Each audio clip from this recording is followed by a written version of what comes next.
Aboriginal and Torres Strait Islander viewers are advised that the following episode contains images of people who have died. Today we're going where VHS Revue has never gone before, the 1970s. And we're not looking at a VHS tape, it's U-matic. What the hell is that? All will be revealed.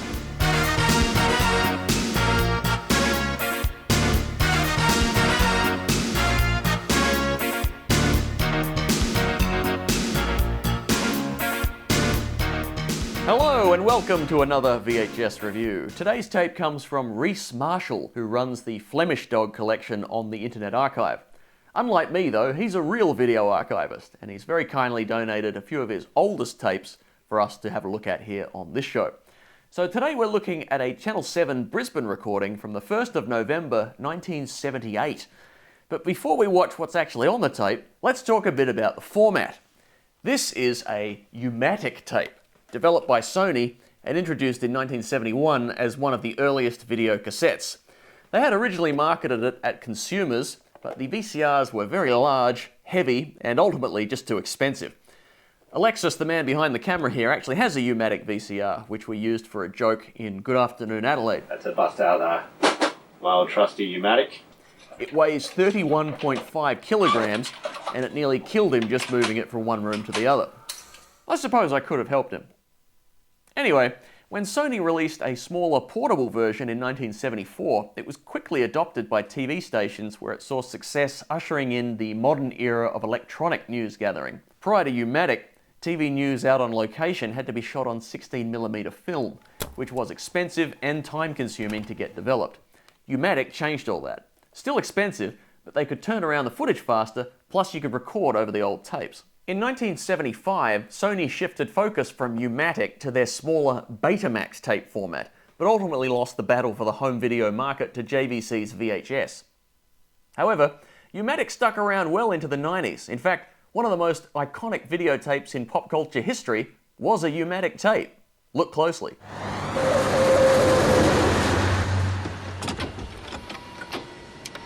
Tape it, good, come on, tape it. It's taping. Aha! It was U-matic. Raise a hand if you knew that. Okay, next stop, Brisbane, 1978.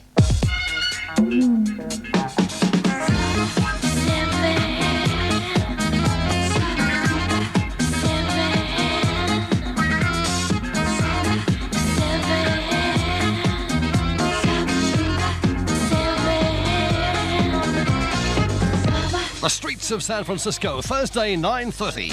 When you're hot, you're hot.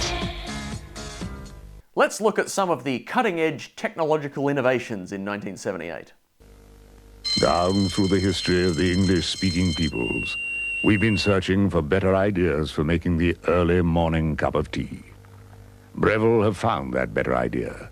It's called Teasmade. You fill this with water, this with tea, and set this alarm. And next morning, Breville Teasmade. Worth all the tea in China. Breville, better ideas sooner. Well, I look forward to getting their worse ideas later. Here's one. If you want to kill a fly, but it makes you sneeze and cry, think green. If you want to kill a fly, but it irritates your eyes, think green. Press the button once or twice. Smell the mint. Very nice. If you want to kill a fly, think green. Johnson Low Irritant Protector. Big green can, fresh mint smell. Kills flies but doesn't irritate noses. If you want to kill a fly, but don't want to sneeze or cry, Johnson Low Irritant Protector. think green. Yeah, or maybe move the kids into another room and don't spray directly over the card table when you have guests sitting there. Also, Johnson Low Irritant Protector. Big green can. the can is white. I suppose I should mention the actual program that was recorded on this tape. It's a documentary called From The Kimberley to the Coast, about a guy from Sydney who found a way to turn a fishing trip into a tax write-off. I'm Malcolm Douglas. I'm now living in Sydney, the biggest and busiest city in Australia. But I'm really a bushman at heart, and as I cope with the traffic snarls and the congestion of this metropolis, I long for the lands far beyond the tangle of machines and men.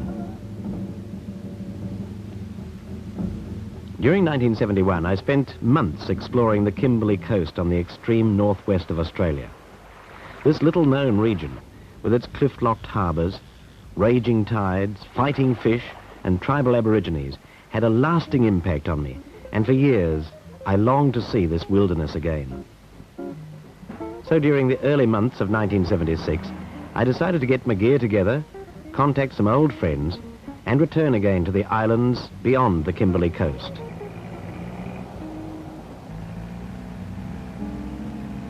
I left Sydney on the east coast and drove right across Australia, passing through Alice Springs in the centre, across the Tanami Desert, until I reached the Indian Ocean. And from here I journeyed by boat to Montgomery Reef, off the extreme northwest coast of Australia. All Aussie adventures, pack up your swag, let's go. There's some pretty great footage of remote Australia, but it's not the best recording. So if someone can track down the original film, it'd be well worth restoring and upscaling, I reckon. Anyway, back to the ads. Here's one for salad, eh? Arnott Salada biscuits are very versatile. Salada in the morning, salada in the evening, salada at supper time. You can enjoy salada just about any time. Crisp white Arnott Salada. Man size, snack size, bite size. You can enjoy salada just about any time. Arnott Salada, the most versatile cracker biscuit. Man size. Yeah, that's a man's cracker, isn't it? Also note, there weren't as many songs back then to repurpose as jingles, so most ads just used the same one. Roll 'em in the morning, roll 'em in the evening, roll 'em in the summertime. Now you can control 'em and roll 'em anytime. This is the remote controller door from B&D Roll-a-door. You can get a controller door for your old roller door or a new roller door with controller door. It can have a reversing safety bar and automatic locking. You've got complete control of your roller door with controller door. You get much more with Roll-a-door. The perfect retractable door for your weird woodpecker furry sex dungeon / garage. God, they sure had style back then, didn't they? The Beamer, obviously, not that flared monstrosity. Now here's a familiar face. Maybe I'm a teensy bit old-fashioned, viewers, but even at the height of my fame, I still take an interest in my son Kenny's eating habits. Oh, this is his new Whirlpool fridge. Isn't it absolutely gorgeous? See how they've trimmed the walls, so slim, not an ounce of fat on them. What's this? Eel? Oh, yucky. It's a big fridge inside, but a compact one outside. Wherever did my son get his good taste? Apparently, if you were selling any kind of refrigeration-based product in 1978, you needed a beloved Aussie comedy character in your ad. I'm almost as hot and sweaty as this lot. Well, not quite, because I've got air conditioning. It's not the best, but it defrosts every time the lights turn green. They're lucky. They can cool down with the best. Mark IV car air conditioning. Mark IV's really good, because you can have one put in any time. And Mark IV units fit all sorts of cars, integrated or under the dash. It's snug as a denture and a donut. Mark IV, you stay cool and fresh as a summer shower. See you, Mark IV dealer, soon. Interesting. It's snug as a denture and a donut. That's actually a pretty good description. Cars were a lot simpler back then, weren't they? None of our modern mod-cons or mod-cons like climate control as standard. It was the height of sophistication just to have a passenger side mirror, and they considered this a lot of money to spend on R&D. Each year, Mobil spends $14 million advancing the world's knowledge of oil. The same commitment to oil technology that produced Mobil's supermotor oil has led to many other important product breakthroughs.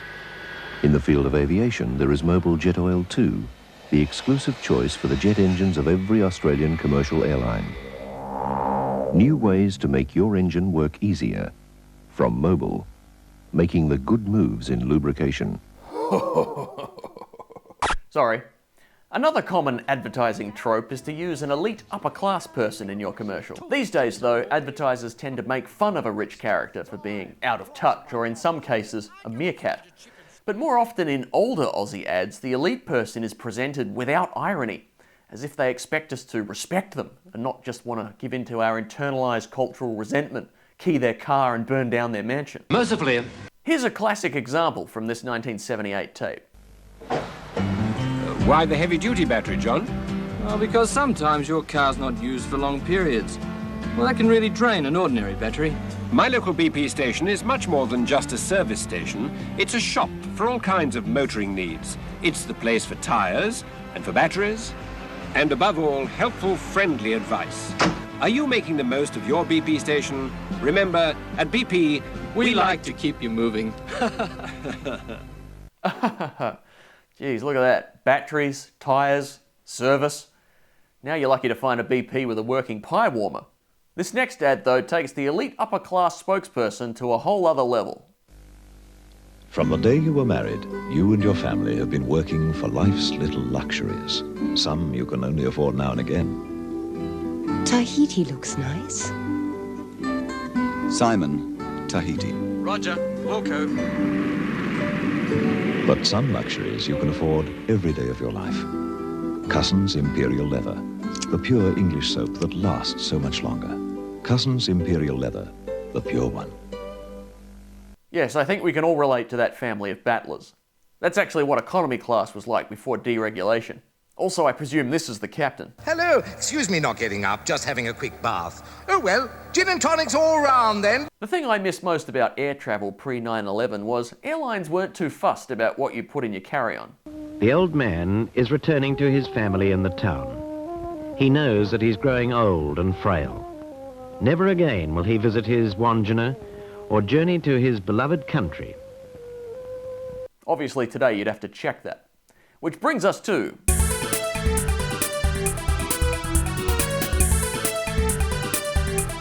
These days, 90% of commercials on Australian TV are just people looking at their phones, and half of those are for gambling apps. But gambling ads aren't new. It's just the lingo that's changed. 8:30 a.m. Friday. Jeff Dobson got his pools in. Jeff had problems. Among other things, he needed a new truck. Sunday afternoon, 1:20, Jeff checked off 8 score drawers. Look, we've won the pools. Jeff, how much? Jeff's coupon won him over $400,000. He got the truck he'd always wanted and had a bit left over for a rainy day. What will you do when you win the pools? Marge, the pools are here. Pools. Pools. Pools. I don't know what this is supposed to be. Couple of things. To quote the Australian Association of National Advertisers 2016 Wagering and Advertising Code, advertising for a wagering product or service must not portray, condone or encourage participation in wagering activities as a means of relieving a person's financial or personal difficulties. Jeff had problems. Is one of them a gambling problem? Furthermore, advertising for a wagering product or service must not state or imply a promise of winning. What will you do when you win the pools? Yes, when you win. Plus, there's no tacked-on warning like this. You win some, you lose more. So literally, you could not make that ad today. But a few minor changes, and it'd be perfectly fine. In my opinion, if you actually want to help problem gamblers, the first thing we should do is ban all gambling advertising, just like we did with cigarettes. Of course, having said that, like most Melbourne comedians, if any betting company wants to give me 30 grand to be in a TV commercial, I am more than happy to do it. That's the only way I'm ever going to make money from a gambling app. It's never going to happen now, is it? Damn it! There was another ad on this tape you can't do anymore. See if you can spot what's wrong with this one. See this? Hardie's Hardie Plank Wood Grain.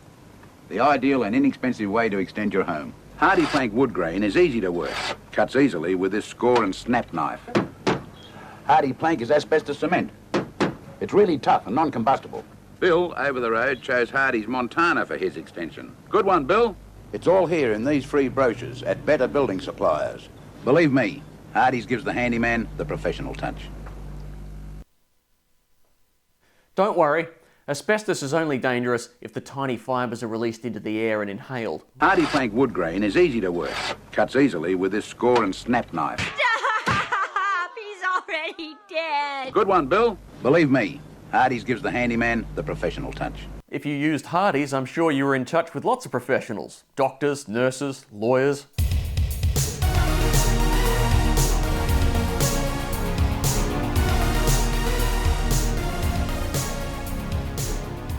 Well, that's about all we have time for here on VHS Revue.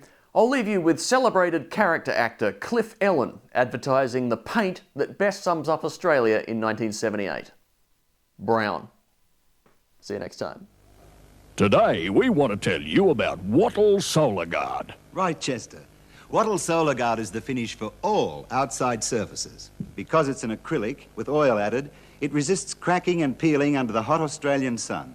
It's easy to apply and can be recoated in 2 hours. Even in damp weather. Oh, yes. And your brushes will even wash out in water. Wattyl Solagard. It's got my stamp of approval. Would you believe that's not even the biggest horse's ass to appear in a paint commercial that year? Trust British Paints? Sure can. That's the latest news. I'll have more for you after On the Buses.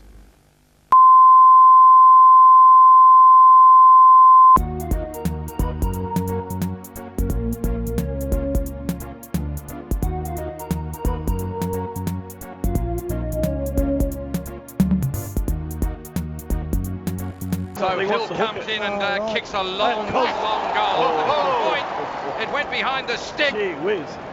It nearly was a Wilbur post. And the man with the suit, don't point the finger at me, David M. Green. This is Rex J. Hunt saying Hawthorn is 7749, Fremantle of 5939. Hello, Norman Vine here again. Don't forget to subscribe on Patreon. That's it.